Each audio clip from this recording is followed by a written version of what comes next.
Yo guys, when something becomes popular or successful, other people try to replicate it or make it better at the same level. And as we have seen, the MacBook Neo was very popular. Dell replied to that with their new XPS 13. In their article, they literally mention it's better than the Neo. But is that true?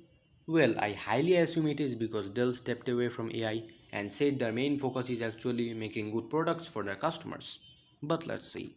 To start off, despite having a 120Hz screen compared to the 60Hz screen on the Neo, it advertises 1 hour more battery life than the Neo. But how is that? They claim the refresh rate of the screen is adaptive based on what's been shown on the screen.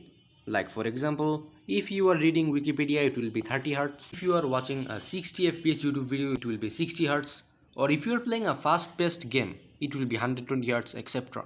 And well, Dell made it sound like it's a feature of the laptop, but it's actually a feature that the Windows operating system offers. That's just marketing.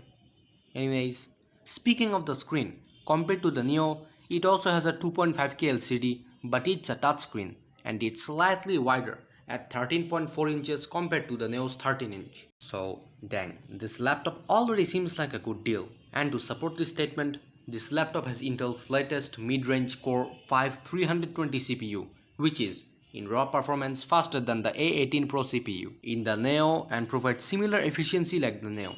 Speaking of the hardware, it comes with a 512GB SSD that's upgradable compared to the Neo's soldered storage which starts 256GB. Well, you can get 512GB storage with the Neo 2, but that costs $200 more than the student discount price, and after all it's still soldered. So speaking of memory, both of the laptops come with soldered RAM that is 8GB, and that's the max RAM the Neo has. But if you spend a bit more you can buy the 16GB version instead. If the laptop is already this good inside, it must be good on the outside too, so let's check. If you feel like the Neo is lightweight, then after trying this XPS 13 you will say it's even more lightweight, while being better. Speaking of the laptop being better, Dell also mentions some features that you won't find in the MacBook Neo. So yeah, that's pretty much the comparison between the new Dell XPS 13 against the MacBook Neo. Which one should you get? Well, that's your decision and it has to satisfy these two categories, the price and the operating system. Both the upgraded Neo, I mean the one with the 512GB storage and Touch ID, and the XPS without the student discount cost $700. And they both are focused on being a student's or business laptop for productivity.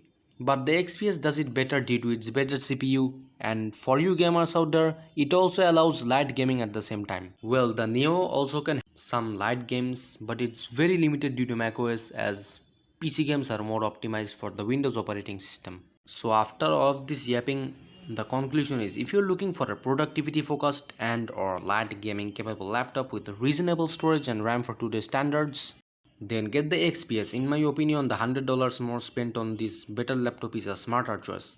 But despite the XPS being better, if you don't care about gaming, have a strict budget, and don't like Windows and or still prefer macOS and want the Apple ecosystem, then get the Neo, although I wouldn't recommend the 512GB version. By the way, one thing I do have to credit the Neo for is that it has a headphone jack, while the XPS doesn't. Anyways, I hope this helped you out. Thank you for watching. Goodbye.